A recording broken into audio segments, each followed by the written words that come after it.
Beginning, a love torn by duty. The night the sky cracked open, I lost her.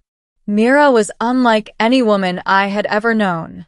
Tall, radiant, with skin that shimmered faintly under Earth's pale moonlight, and eyes the color of dying stars. To the world, she was alien royalty. To me, she was my wife. We met during the peace negotiations between Earth's fledgling Alliance Council and the Kalari Dominion. I was a lowly human officer, tasked with ensuring security. She was the Dominion's emissary, chosen for her diplomacy and uncanny ability to understand human emotion. Somewhere between tense discussions, stolen walks under the embassy lights, and long arguments about what home really meant, we fell in love. Against the will of her empire, against the cold warnings of my superiors, we bound ourselves together in secret. But love was never enough for empires. When war broke out between our species after a failed treaty, Mira returned to her people. She didn't say goodbye. She didn't need to. Her silence told me everything. She chose duty over me. For years, I carried the ache like a phantom limb. Every mission I took, every battle I survived, I searched the enemy skies, wondering if she was out there, wondering if she thought of me. Time hardened me. The young officer who once believed in love's power was buried beneath scars, discipline, and bitterness. I became Captain Elias Ward, commander of Earth's border defenses. My life was the war, my family the soldiers under my command. And then, after 7 years of silence, she returned. The return. It began with tremors. Our orbital sensors lit up with energy readings so massive they overloaded half our systems. A fleet of Kalari warships breached the outer rim of Earth's defense perimeter. We expected death. What we didn't expect was her. The transmission came in like a ghost from the past. The flagship's view screen flickered to life, and there she was, Mira. Her face hadn't changed, though she bore the heavy crown of a general now. Her armor gleamed with Kalari insignias, and behind her, row after row of soldiers stood at attention. An army. Her army. My chest clenched.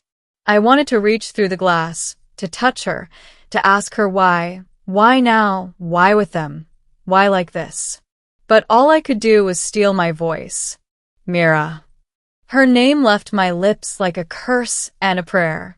Her eyes softened for just a moment, and then the steel returned. Elias. The silence between us was heavier than any warhead.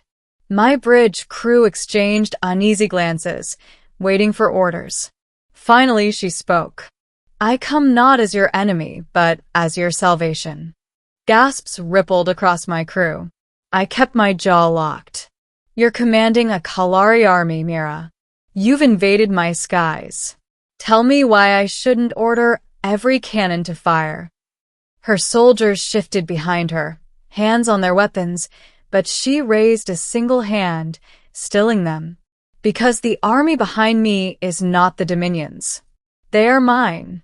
Rebels, defectors, survivors who refuse to kneel to a corrupt throne. And I've brought them here for you. The room spun. My wife, the woman who left me, stood now as a rebel leader, her loyalty torn from her empire. I left you to protect you, she said, her voice cracking despite her efforts to remain regal. They would have killed us both. I needed power, influence, and an army before I could ever return. And now, she took a step closer to the screen, her eyes locking onto mine. Now, Elias, I need you. Humanity needs you. The Dominion has set its eyes on Earth. If we do not fight them together, you will burn. My crew waited for my word. My heart thundered like a war drum. Trust her or condemn her? The battle for Earth. I agreed, but not out of forgiveness. Out of necessity. Our fleets merged uneasily, humans and Kalari defectors standing shoulder to shoulder. Suspicion ran deep. My second-in-command, Lieutenant Hayes, warned me this could be a trap, and a part of me believed him. But when I looked into Myra's eyes across the strategy table, I saw no deception. Only desperation. The Dominion arrived within days, a swarm of warships that blotted out the stars. Their flagship was a behemoth, a city-sized carrier bristling with weapons capable of splitting moons. At its helm sat High Regent Shale, Myra's brother, and the very reason she had fled.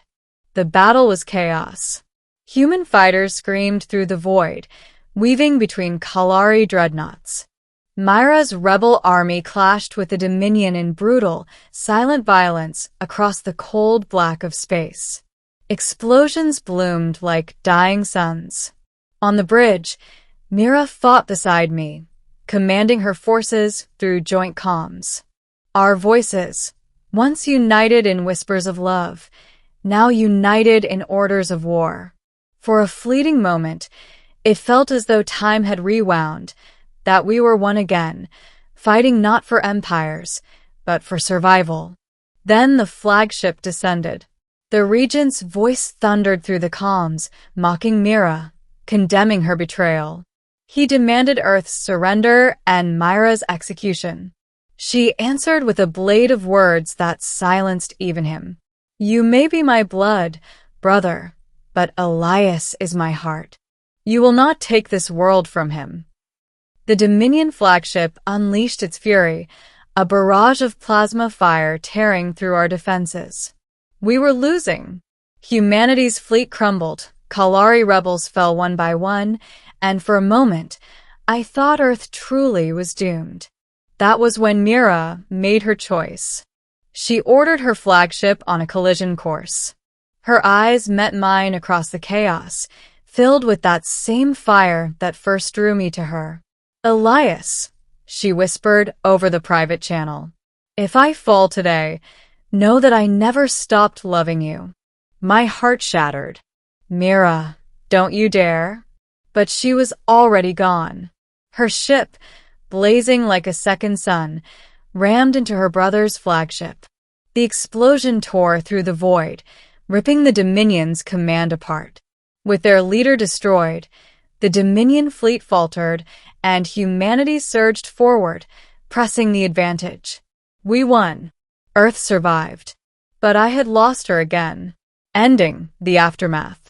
The war was over, but peace was bitter. Humanity hailed me as a hero, but I felt like a ghost wearing a uniform. Myra's sacrifice saved billions, yet to me, it was the same wound reopening, deeper than before. Weeks later, as I walked the ruins of the Kalari wreckage that had fallen to Earth's surface, I heard a sound that froze my blood. A voice. Her voice. Elias. I turned, and there she was, bloodied, scarred, but alive. Mira. Somehow, impossibly, she had survived the explosion. But she was not alone. Behind her, staggering and weary, stood dozens of her rebel soldiers, those who had abandoned their empire to follow her. An army still, not of conquest, but of survival. She collapsed into my arms, her strength finally giving way. I held her, tears burning my eyes, as the reality sank in. She had left me once, but fate had brought her back. Not as an emissary, not as a commander, not even as a queen, but as Mira, my wife, my partner, my impossible love. And this time, I swore I would not let her go.